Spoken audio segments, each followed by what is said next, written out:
ఇది చల్లబడాలి కదా, ఇది చల్లబడేలోపు టైం లేదు, ఇది చల్లబడాలంటే ఆ రూము ఆ పర్టికులర్ మూమెంట్లో ఈజీగా 15-20 నిమిషాలు పడుతుంది. ఈలోపు షార్ట్ రెడీ అన్నారు. సరే షార్ట్ రెడీ కదా అని చెప్పి మూసిన కర్టన్ ఇట్లా తెరిచిన, షార్ట్ రెడీ కదా శివ ఎక్కడున్నాడని చూద్దామని. ఈ కర్టన్ ఇట్లా తెరిచేసరికి ఈయన రాజు సుందర మాస్టర్ పరిగెడుతున్నారు నా రూమ్ వైపు.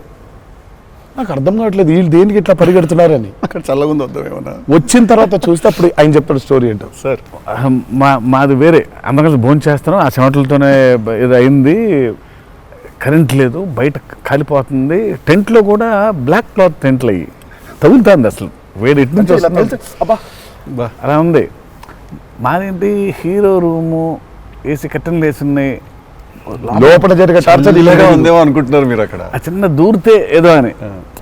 సరే కాసేపు రిలాక్స్ అవుతున్నారేమో, కట్టెలు వేసి ఉన్నాయి, ఇప్పుడు వెళ్ళి డోర్లు కొట్టి మరి తుఫాన్ వచ్చినట్టు బయట